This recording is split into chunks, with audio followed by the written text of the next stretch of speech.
한미 관세 협상과 관련해 그동안 발언을 자제했던 이재명 대통령이 소회를 밝혔습니다. 네, 가까이 있는 참모들은 얼마나 노심초사하며 행동했는지 알 거라며 국력을 키워야겠다는 생각이 들었다고 말했습니다. 취재기자 연결합니다. 강진원 기자.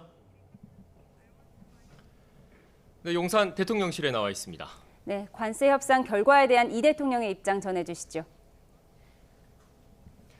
네, 이재명 대통령은 한미 관세 협상 타결과 관련해서 만족할 정도는 아니지만 상당한 성과를 이뤄냈다고 평가했습니다. 오늘 정부 서울청사 별관에서 진행된 고위공직자 대상 강연에서 나온 말입니다.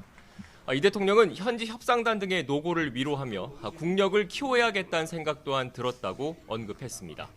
우아한 자태로 있는 오리도 물밑에선 물살에 떠내려가지 않기 위해 얼마나 생난리냐는 취지의 발언도 있었습니다. 가까이 있는 참모들은 우리가 얼마나 노심초사하며 행동했는지 알 거라고도 했습니다. 관세 협상 과정에서 최종 결정권자인 자신이 공개 발언을 자제한 건 협상에 악영향을 줄 것을 우려한 전략적 판단이었다는 의미로 풀이됩니다. 이 대통령은 강연 이후 용산 대통령실에서 주재한 수석 보좌관 회의에선 통상 환경의 불확실성이 상당 부분 해소됐고 한미 간 경제 협력과 동맹 관계가 한층 공고해질 것으로 기대한다고 밝혔습니다.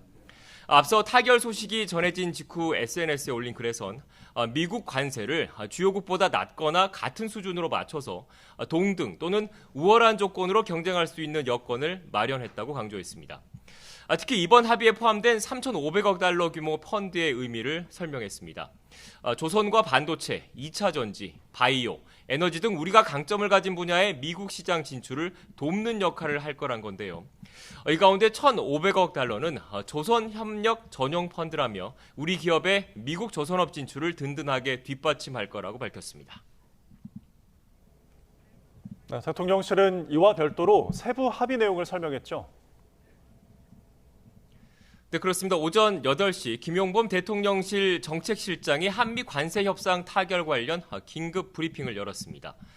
김 실장은 우선 미국의 상호 관세율이 25%에서 15%로 낮아졌다고 밝혔습니다. 우리 주력 수출품 가운데 하나죠. 자동차의 품목별 관세도 15%로 인하됐다고 말했습니다.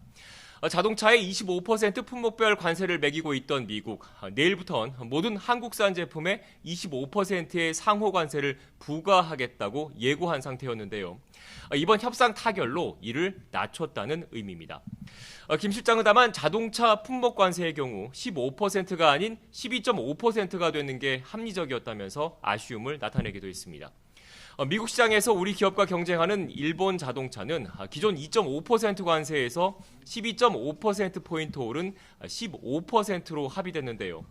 우리 자동차는 그동안 한미 자유무역협정이죠. 그러니까 한미 FTA로 0% 관세가 적용됐기 때문입니다. 김 실장의 관련 발언 직접 들어보겠습니다. 저희는 마지막까지 12.5가 맞다는 주장을 했고 한 기자님 말씀하신 대로 FTA라는 것이 상당히 많이 지금 흔들리고 있는 거죠. 김 실장은 이와 별개로 미국이 부과를 예고한 반도체와 의약품도 다른 나라와 비교해서 불리하지 않은 대우를 받게 될 거라고 강조했습니다. 또 이번 합의 과정에서 농축산물을 개방하라는 미국 측의 강한 요구가 있었다고 밝혔습니다. 하지만 이들 품목이 갖는 민감성을 고려해 쌀과 소고기는 추가로 개방하지 않기로 합의했다는 점을 강조했습니다. 트럼프 미국 대통령이 SNS에서 우리 측이 농산물 시장을 개방할 거라고 시사한 데 대해선 정치 지도자의 표현으로 이해한다며 선을 그었습니다. 김 실장은 트럼프 대통령이 역시 밝힌 한미 정상회담과 관련해선 외교 라인을 통해 곧바로 구체적인 일정이 협의될 것으로 보인다고 설명했습니다. 지금까지 용산 대통령실에서 YTN 강준원입니다.